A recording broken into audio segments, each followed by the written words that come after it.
on cam siap bertanya turun, gak asik. Kalau gitu, diskusi aja dah. Iya, saran saya gitu, kita kaji tema aja.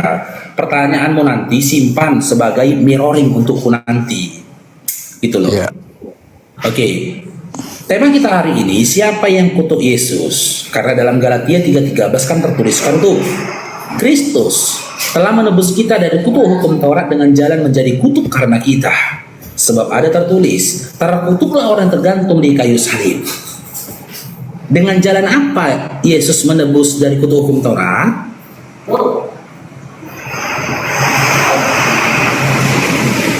Berdasarkan Galatia 3:13. Iya, terusin lah. Iya, ini saya bertanya nih, mau konfirmasi nih. Oh, Konfirmasi pemahaman Anda. Berdasarkan Galatia 3:13, dengan jalan apa Kristus menebus dari kutuk hukum Taurat? Dengan jalan jadi kutuk, bukan? Nah, menjadi kutuk. Maka muncul pertanyaan, siapa yang telah mengutuk Yesus? Kalau yang tertulis siapa tuh? Gimana? Kalau yang tertulis siapa yang mengutuk Yesus? Kalau kita berpegang kepada Galatia, kitab Galatia, ya, kita berpegang kepada kitab Galatia, kita baca dari Galatia 1. Yang penulisnya itu Galatia 1, ini kita buka datanya. Yang mengutuk siapa? Soalnya aku hanya punya satu handphone lang. Kalau gue buka nanti hilang. Bacain aja lang ya. Kalau kita berpegang kepada kitab Galatia, siapa sih penulis Galatia? Siapa sih yang bernarasi dalam kitab Galatia? Itu adalah Paulus. Berarti dalam Galatia 3:13 yang telah menjadikan Yesus itu kutuk dengan menebus kutuk dari kutuk hukum Taurat, itu adalah Paulus. Maksudnya gimana? Karena Galatia. Sorry lang, aku nggak bisa buka Alkitab karena HP aku satu. Jadi maksud tulang itu kan gini. Gue juga pengen belajar ke tulang. Tulang Muslim atau Kristen lah? Sorry. Saya Muslim. Oh Muslim, tapi tulang jago ya Alkitab ya. Jadi. Ya karena sebelum meninggalkan kekristenan, saya baca Bible itu bertahun-tahun. Oh, tulang udah ini ya, udah murtad ya sekarang ya. Loh, murtad itu bahasa apa? Oke, sorry lah. Oh, berarti bukan murtad ya. Apa namanya lang kalau ninggalin agama? Mu'alaf, ya. Iya. Jadi kan maksud tulang itu bahwa Galatia itu kan memang salah satu surat Paulus ya lang ya, kalau nggak salah. Iya, kepada orang-orang Galatia. Jadi yang mengutuk Tuhan Yesus itu adalah si Paulus ya. Iya, karena dia tidak menyampaikan legalitas.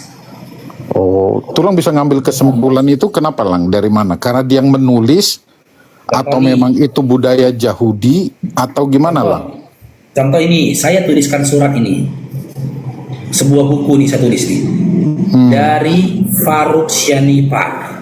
Untuk orang-orang di Jakarta, ketahuilah, isinya ya, isi surat saya ini ya, ketahuilah bahwa sesungguhnya si apa aku bilang lah ya, si Togar ya telah menebus kita dari hutang-hutang kita, oke, dengan jalan menjadi berhutang. Narasi itu keluar dari tulisan siapa? Si Faruk. Oke. Berarti yang menyatakan si Togar menebus hutang kita dengan jalan menjadi hutang, itu siapa yang mengatakan? Si Faruk. Kalau ngikutin yang tadi ya. Si Faruk. Pinter ya tulang ini. Kecuali luar biasa loh. Ya, kecuali begini. Saya robah ini, kecuali saya tulis ini. Dari Faruk Syanipar untuk orang-orang di Jakarta.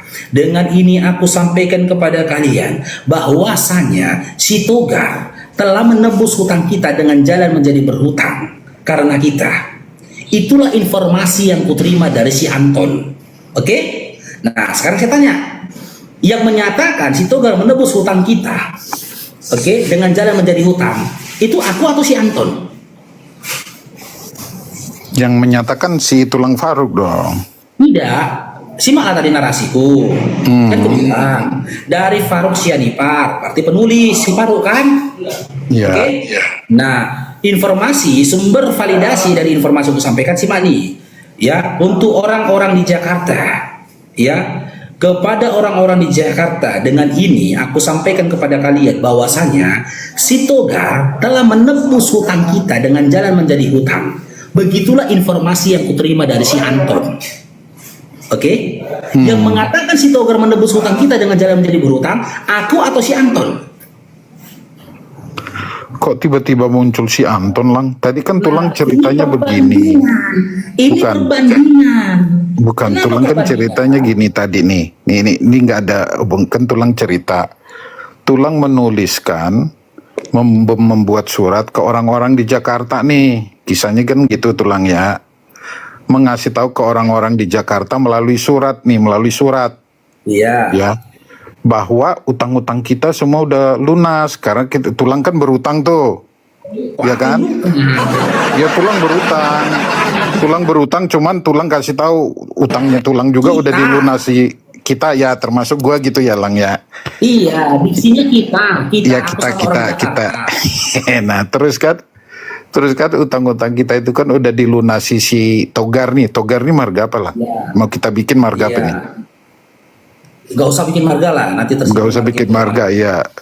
Si Togar Kevin lah namanya gitu. Nah, jadi Tulang nulis ke mereka bahwa utang kita sudah ditebus oleh si Togar karena Togar menjadi hutang. Dengan Padahal jalan hutang menjadi itu berhutang. hutang itu kan satu aktivitas, bukan ini, itu adalah adjektif ya, kata sifat atau kata benda, Lang. Aku nggak ngerti kalau berhutang, benar maksud Tulang ini jadi hutang itu berhutang gitu ya. Jadi si Togar jadi berhutang gitu ya. Jadi berhutang karena dia menebus hutang kita dengan jalan dia yang jadi hutang. Ditanggung Berarti hutang si kita. Togar dalam hal ini mengorbankan dirinya enggak lah? Iya, mengorbankan dirinya. Untuk siapa dia ngorbanin Jadi, dirinya, Lang? Untuk aku dan juga orang di Jakarta. Nah, berarti si Togar ini manusia atau manusia luar biasa atau manusia Tunggu dulu, jadi-jadian kok tunggu dulu. kok di luar Tunggu dulu. logika banget dia mau nebus hutang Tulang, Tunggu dulu, nebus hutang tunggu gua, dulu. nebus hutang orang-orang Jakarta lah. Literasi informasinya kamu dapat dari si Togar atau dari aku? Ya kan Tulang cerita tadi, aku ngikutin Iya, Tulang. Pada intinya gini loh, Lang. Literasi informasinya tadi kamu dapat dari si Togar atau dari aku? Ya kan Tulang cerita nih, Tulang Ya, yang berarti baik informasinya nih. dapatnya dari aku kan? Ya, mak gue sianipar soalnya. Apakah ada konfirmasi dari si Togar? Berupa pernyataan mengatakan, si Togar, benar aku telah menebus hutang si Paru dan orang Jakarta, ada? Kan nggak ada kan? Ini belum ngomong konfirmasi sih, Lang, menurut gue ya. Karena kan Tulang menulis surat nih. Iya. Tulang nulis surat. Makanya gini loh Abdul, makanya muncul pertanyaan ini. Gitu loh. Siapa yang mengutuk Yesus? Karena Ya, Paulus kok Tulang lah balik yang situ, menuliskan iya, Tulang kan ngasih Sabar dulu, ilustrasi Abdul. nih, Tulang ngasih ilustrasi. Ya, sebentar Tulang dulu, nulis kita surat kalau- ke orang di Jakarta. Ini yang menulis ini adalah Tulang Faruk Sianipar. Dia ini Ya. adalah tulangnya Abdul Kevin. Dia menulis Ya, surat terus. ke orang-orang di Jakarta juga kepada Abdul Kevin bahwa utang-utang kita yang berutang itu Tulang, saya, bahwa utang-utang kita sudah ditebus, sudah dilunasi oleh si Togar, gitu kan? Nah itu Ya, Tulang itu menulis nih pernyataan memberitakan, karena pernyataan apa? itu keluar dari lisanku, Ya, karena apa? Atau pernyataan si Togar? Bukan dari kan Tulang yang ceritain, jadi kan artinya Dengar, Tulang yang saya ceritain semangat, karena Pak. Togar nggak tahu nih, nggak tahu menau nih si Pelan-pelan. Togar nih. Jadi Pelan-pelan, artinya pelan-pelan. Togar ini kan mengorbankan diri dong, mau ngelunasin utang Tulang sama Menurut aku. siapa? Hebat Menurut banget si siapa? Abdul Kevin ini. Iya, menurut Siapa si siapa? Togar ini? Menurut si Paru atau menurut si Togar? Menurut si Faruk, menurut Tulang Faruk, iya kan? Iya. Tapi apakah informasi itu benar menurut si Togar? Menurut si Togar, informasi yang kusampaikan ini benar atau tidak? Nggak bisa. Kalau kita menurut Tulang pastikan gimana? informasi. Benar atau enggak informasi itu? Nah, kalau menurut saya, informasi yang saya tuliskan ini belum tentu benar menurut si Togar. Karena apa? Tidak ada validasi dari si Togar membenarkan apa yang kutuliskan dalam surat. Sama juga dalam Galatia 3:13 tadi. Gitu loh. Apakah informasi yang disampaikan Paulus ini benar bahwasanya Yesus itu terkutuk? Ya, tidak. Menurut Yesus apakah informasi itu benar?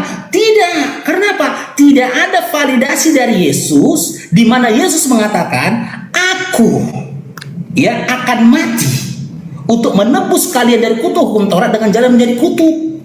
Berarti keinginan Yesus itu terkutuk bukan lahir dari dirinya, bukan lahir dari diri Yesus.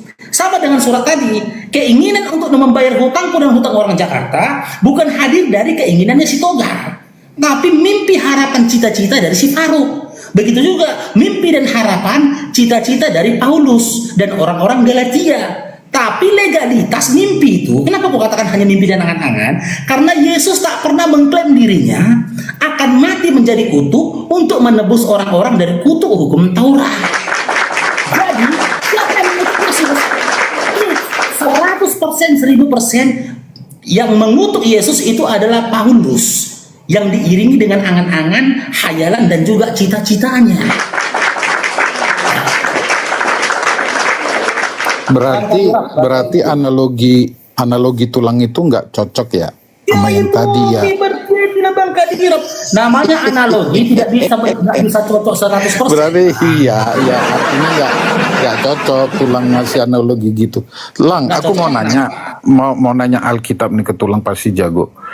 Berarti sebenarnya itu kenapa ya Tuhan Yesus itu disebut terkutuk sama si Paulus? Kok tega-teganya Paulus mengutuk Tuhan Yesus itu, dia menjadi kutuk, sama kayak analogi tulang menyebut Togar melunasi hutang karena sudah menjadi hutang? Kenapa ya? Saya jawab dengan data ya. Iya, karena gue nggak bisa buka apa-apa nih Lang, hanya nanya doang nih. Lukas 21 nomor 8, kita mulai dari sini. Lukas apa sih tuh tulang Lukas? Lukas ini ya salah satu surat yang ditulis oleh Lukas, soulmate-nya Paulus. Tulang gue ini jago. Sayang dia udah murtad dia. Kok murtad sih? Apa sih nanti? Jawabnya, apa kata Yesus? Waspadalah supaya kamu jangan disesatkan. Sebab banyak orang akan datang dengan memakai namaku, memakai nama Yesus, dan berkata, "Akulah Yesus." Dan saatnya sudah dekat, janganlah kamu mengikuti mereka, kata Yesus ya. Dalam Lukas 21 nomor 8, Yesus menasihatkan kepada murid-muridnya tetap agar berwaspada, agar jangan disesatkan. Karena ciri dari si penyesat itu dua hal. Dia memakai nama Yesus dan mengaku-ngaku dia adalah Yesus. Sekarang kita kembali dalam KPR 9 nomor 3-5. KPR apa sih Lang? KPR? Isa parara Sul. Ra. Iya. Terus Lang. Nih. Oke. Kita cari yang besarnya. Oke. Dalam perjalanannya ke Damsyik, ketika ia sudah dekat kota itu, tiba-tiba cahaya memancar dari langit mengelilingi dia. Dia di sini Paulus ya. Kalau kita baca dari nomor pertamanya ketahuan ya, dalam perjalanan ke Damsyik dia. Ia rebah ke tanah dan terdengarlah olehnya satu suara yang berkata kepadanya, "Saulus, Saulus, mengapakah engkau menganiaya aku?" Ini persaksian Lukas ya, tulisannya Lukas ya, menceritakan kejadiannya Paulus. Jawab Saulus, "Siapakah engkau Tuhan?" Kata dia, "Akulah Yesus yang engkau aniaya itu." Ingat, kita compare dalam Lukas 21 nomor 8. Ciri dari si penyesat itu dikatakan Yesus yang datang mengaku-ngaku, memakai nama dia dan mengaku dirinya adalah Yesus kan? Betul? Si Paulus ngaku sebagai Yesus Lang. Enggak kan? Bukan loh. Ini tulang gara-gara murtad kali Lang, jadi salah ngerti. Makanya jangan murtad Lang. Udah mulai dimatikan akalnya. Tulang gue ini. Dalam Lukas 21 nomor 8. Kayaknya jadi salah mengerti tulangnya karena murtad. Dalam Lukas 21 nomor 8, Yesus berkata, ciri dari si penyesat itu yang datang memakai namaku dan mengaku-ngaku akulah dia. Lalu dalam perjalanan ke Damsyik, Saulus itu bertemu satu sosok yang ngaku-ngaku dirinya adalah Yesus. Berarti berdasarkan Lukas 21 nomor 8, sosok yang menemui Saulus itu adalah si penyesat. Lang, sorry Lang. Kalau tulang ngomong kayak gitu, misal logika. Setelah bertemu dengan si penyesat tadi, lalu Saulus dalam KPR 11 nomor 26, berkata, mereka tinggal bersama-sama dengan jemaat itu 1 tahun lamanya, sambil mengajar banyak orang di Antioquia. Murid-murid itu untuk pertama kalinya disebut Kristen. Berdasarkan bertemu dengan si penyesat, Paulus itu mendeklarasikan pengikut-pengikut atau disebut dengan Kristen. Lang, sorry Lang, tulang nih kayaknya iya, kayaknya jago Alkitab ya. Dan membelokkan ajaran-ajaran dari Yesus. Iya, iya. Lang, boleh nanya nggak Lang? Gini. Tulang kayaknya jago di Alkitab. Gue ini paling malas belajar Alkitab, cuman gara-gara lihat-lihat Komal gini, aku tertarik sama Tulang Faruk. Karena gue pikir Tulang Faruk dari awal Kristen, rupanya murtadin. Nah, terus gini, gue mau nanya Lang. Si Paulus tadi itu kalau dibenturkan dengan Lukas tadi ya Tulang bilang, itu berarti bertentangan ya Lang ya, bener kan? Bertentangan ya? Maksudnya? Iya dong, artinya kan hati-hatilah dengan penyesat. Tulang bilang bisa jadi si Paulus ini kan penyesat. Bukan si Paulusnya si penyesat, makanya si Abdul ini nggak nyambung. Lah si Paulusnya penyesat, berarti Paulus bukan. Tanya tadi tuh. Ya Tulang kan baca di KRP tadi apa kisah para rasul. Dalam, simak lagi, dengar dulu ya. Dalam Lukas 21 nomor 8, Yesus itu menyampaikan hati-hati terhadap penyesat yang akan datang menemui. Buat tanda, dia datang memakai namaku, bahkan mengaku-ngaku akulah dia. Itulah ciri-ciri si penyesat. Lalu dalam KPR 9 nomor 3-5, Saulus itu bertemu satu sosok cahaya yang mengaku-ngaku dirinya adalah Yesus. Akulah Yesus yang kau aniaya itu. Berdasarkan Lukas 21 nomor 8, sosok ini kan si penyesat ini kata Yesus. Karena dia datang pakai nama Yesus. Nah, bermodalkan bertemu dengan si penyesat, Saulus itu dalam KPR 11 nomor 26 mendeklarasikan Kristen. Gitu. Apakah Paulus sesat? Iya. Siapa yang menyesatkan Saulus? Sosok yang menemui dia ketika dalam perjalanan ke Damsyik. Gitu loh. Saulus lah yang melanjutkan kesesatan yang disampaikan atas dirinya. Sementara ya Saulus itu dalam kondisi sakit. Lang, waktu itu Saulus kan berarti belum pengikut Yesus kan, waktu dia mengaku melihat itu, dia kan kalau Saulus menurut cerita Tulang menjadi pengikut Yesus. Saulus sama Paulus orangnya sama nggak, Lang? Saulus sama Paulus orangnya sama nggak? Sama. Setelah dia mengangkat dirinya sendiri menjadi rasul, namanya dirubah menjadi Paulus. Oh bukan, maksud gue itu gini Lang. Maksud gue itu gini, Tulang kan tadi membacakan, aku dengar dalam perjalanan dari Damsyik ya menuju kemana aku nggak tahu ya. Dalam perjalanan ke Damsyik. Sorry ya Lang, aku ini nggak pernah belajar Bible. Jadi dalam perjalanan ke Damsyik, si Saulus tadi kalau gue ingat namanya, ini adalah orang-orang yang menganiaya orang-orang yang pengikut Kristus gitu ya, belum disebut Kristen namanya. Nah itu setahu aku Lang. Nah dia tiba-tiba jatuh, orang yang suka menganiaya pengikut Yesus nih, dia tiba-tiba jatuh dan mengaku dia melihat sosok yang Tulang bilang ngaku-ngaku namanya Yesus itu kan. Berarti dia dalam status jatuh itu sebenarnya dia belum pengikut Yesus kan gitu ya Lang ya. Maksud Tulang ya. Cuman kan Tulang tadi memberi referensi itu sebenarnya yang diakui Saulus itu penyesat. Karena si Lukas sendiri sudah mengingatkan. Nah, ada dua pertanyaan sebenarnya ke Tulang yang pengen ku tanyain. Pertama, agak nggak masuk logika silang, dia jatuh dan mengaku melihat Yesus, ditegur Yesus dalam keadaan dia belum percaya Yesus. Kan aneh Lang. Yang kedua, si Saulus itu sendiri hidup di zaman siapa, Lukas hidup di zaman apa. Waktu itu kan belum ada Injil yang kayak sekarang Lang. Kok mereka bisa berkomunikasi? Coba bisa dijelasin lah. Kayaknya logika ini kayak nggak masuk akal sih, meskipun aku bukan tukang baca Alkitab ya Lang ya. kayaknya Tulang salah mengerti karena Tulang murtad sih. Kayak Judas Iskariot. Tulang tapi masih ingat jalan ya. pulang kan, Lang? Saya jawab. Tunggu dulu, Lang. Tulang masih ingat jalan pulang kan? Jalan pulang ke Dengar dulu, Kristen. dengar dulu, Dinda. Ya. Panggil aku Bere, Lang. Aku Berenya Tulang loh. Kalau meninggalkan kekristenan itu disebut mu'alaf. Siapa murtadin itu adalah orang-orang yang meninggalkan ajaran Islam. Sementara ketika meninggalkan ajaran Paulus itu namanya mu'alaf. Oh, berarti aku salah dari tadi, Lang. Sekarang saya sampaikan nih, kenapa Ya. kan gitu.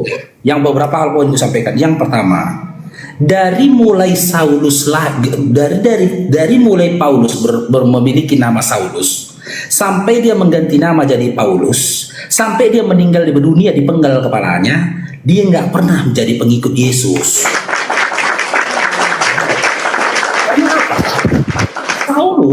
Paulus menunjukkan eksistensinya setelah hampir 30-40 tahun Yesus diangkat ke langit.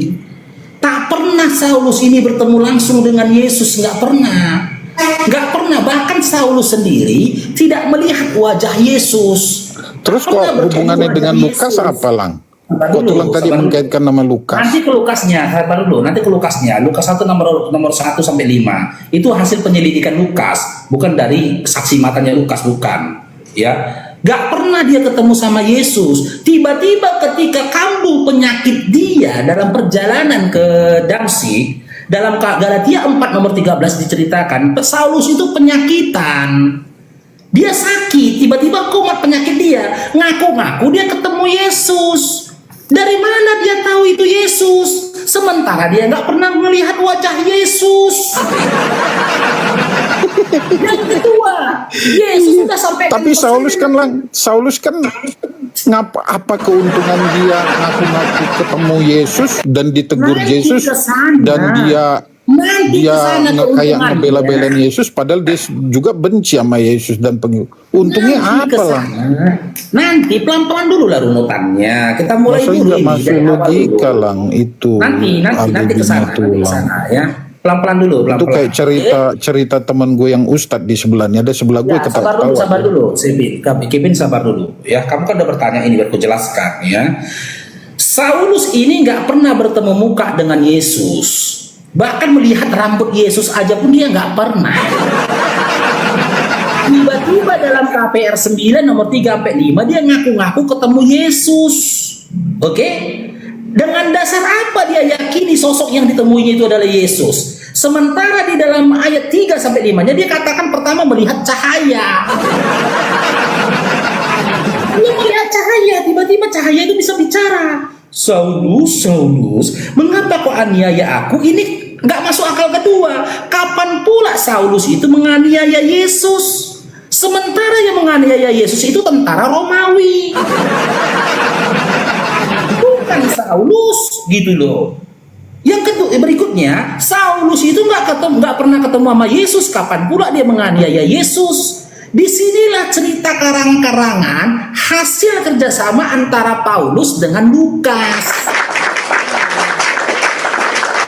Nah, yang ketiga, cahaya itu mengaku dirinya Yesus. Sementara Yesus sudah berpesan dalam Lukas 21 nomor 8. Ciri dari si penyesat itu yang datang memakai namaku dan mengaku aku adalah dia. Cahaya itu mengaku dirinya Yesus, berarti fix dialah si penyesat. Bahkan dalam Matius 24 nomor 23-24, Yesus juga berkata, kalau ada yang mengatakan kepadamu lihat ada Mesias di sana, Mesias di sini, apa kata Yesus? Jangan kamu percaya. Karena apa? Matius 7 nomor 15 juga disampaikan oleh Yesus. Karena banyak penyesat, nabi-nabi palsu, pengajar-pengajar palsu akan datang menghampiri kamu. Tujuannya apa? Membelokkan ajarannya Yesus kepada Bani Israel hanya menyembah kepada Tuhan Allah. Tuhan Allah kita itu Esa, Markus 12 nomor 29, hanya mengabdi kepada Tuhan. Lalu dirubah oleh Saulus, daripada capek-capek dia membunuh pengikut-pengikut Yesus, dia berpikir lebih baik bagiku tuh mengubah atau memutarbalikkan ajarannya Yesus. Yesus memerintahkan hanya menyembah kepada Tuhan Allah. Roma 14 nomor 9, malahan Paulus menjadikan Yesus itu Tuhan. Yohanes 17 nomor 3, Yohanes 8 nomor 42, Yohanes 5 37. Yesus mengklaim dirinya Tuhan, utusan. Paulus mengatakan Yesus itu Tuhan. KPR 2 nomor 36. Matius 5 17 18. Yesus mengatakan, "Jangan kamu menyangka aku datang ke dunia ini untuk menghapus hukum Taurat dan kitab para nabi. Aku datang untuk menyempurnakannya. Lebih baik langit dan bumi ini hancur, ya, sebelum satu iota dari hukum Taurat dibatalkan." Malahan dalam Efesus 2 nomor 15, Paulus membatalkan hukum Taurat. Bahkan dalam Galatia 2 nomor 16, Galatia 2 nomor 21, Galatia 5 nomor 4, Paulus mengatakan, "Kamu tidak dibenarkan jika kamu hidup di bawah hukum Taurat. Kamu keluar dari Kristus kalau kamu menganggap ada kebenaran dari hukum Taurat."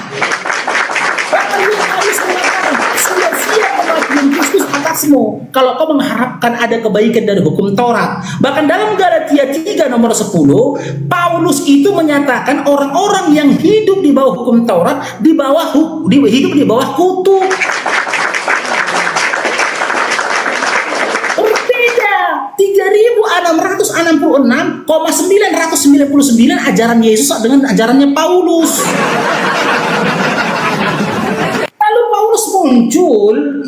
Muncul memperkenalkan dirinya, cair dong diberkati sebagai rasul utusannya Yesus. Klaim sepihak dari dia. Bagaimana dia jadi utusan Yesus sementara Yesus sendiri pun adalah utusan? Firman apa yang mau disampaikan Paulus sendiri sementara semua firman telah disampaikan oleh Yesus? Yohanes 17 nomor 8. Anehnya, Dinda Abdul, yang anehnya itu ya orang Indonesia. Kenapa yang aneh itu orang Indonesia? Saulus atau Paulus tak pernah menuliskan surat untuk menyesatkan orang Indonesia. Yang dia tulis surat untuk orang Galatia, orang Roma, orang Efesus, orang Tesalonika, apalagi orang Filipi, apalagi orang kalau Ibrani masuk orang Ibrani. Nggak pernah dia nulis untuk surat untuk orang Indonesia. Gitu loh. Datang orang Indonesia, surat Paulus untuk orang Galatia dibawa kembali ke Indonesia. Surat Paulus untuk orang-orang di Roma dibawa ke Indonesia. Surat Paulus untuk orang-orang di Efesus, di Filipi dan di Kolose dan di Tesalonika dibawa ke Indonesia. Tersesatlah kalian orang Indonesia. Lang, aku mau nanya boleh nggak, Lang? Apalagi? Udah panjang banget tulang 15 menit lo tadi lo tulang gue ini. Tapi tulang keren lo, bener. Tapi tulang itu menguasai Alkitab. Oh, tapi kayaknya iya, keren banget, keren. Tapi mungkin karena tulang murtad sih, makanya jadi agak error pengertian tulang, cenderung agak gila sih. Itu Paulus. Tulang, aku ngambil kesimpulan gini, tapi tulang masuk akal yang tulang bilang sih, masuk akal. Pertama gini yang ku simpulkan dari pengajaran tulang tadi ya, aku sebut pengajaran tulang lah, karena Bukan tulang pengajaranku lo Abdul, cuman lanjut dikit lah tulang, biar tulang bisa ngebetulin nanti di belakangnya, nanti tulang ngebetulin. Aku kan bicarakan pakai data, itulah fakta yang didapat dalam Bibelmu. Iya, aku simpulkan berarti tulang mengatakan pertama, Saulus itu kecapean dia karena kerjanya itu membun-bun pengikut Yesus, ya tulang ya. Bukan kecapean, ini kutunjukkan data aja lah. Tulang tadi bilang, Tulang aku lanjutin dulu. Tulang kan tadi ngomong daripada dia kecapean membumbun pengikut Yesus. Tunggu, aku tunjukkan datanya dulu. Nih. Sedikit ini tulang, biar tulang langsung betulin. Tunggu dulu. Kamu datanya kan tadi tulang udah kasih tahu yang dia aku tidak bilang gini loh. si Saulus. Sabar dulu, Dinda. Narasi tanpa data itu nggak bisa diterima. Apalagi narasi yang aku sampaikan kau pelintir. Aku tidak ada bilang Paulus itu kecapean. Galatia 4 nomor 13. Kamu tahu bahwa Paulus, aku pertama kali telah memberitakan Injil kepada kamu oleh karena aku sakit. Dia sakit, baru dia sadari dia penyakitan. Nah, apa sakitnya Paulus? Ini nih. Nih.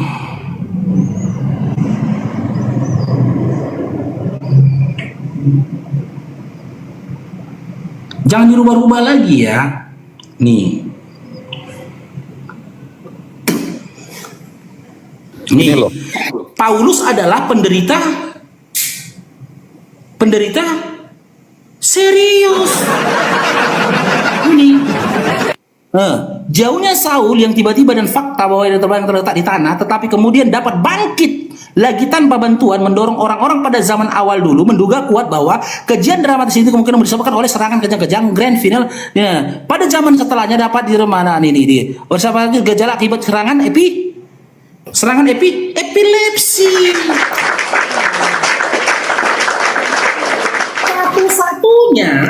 Satu-satunya rasul yang diangkat jadi rasul setelah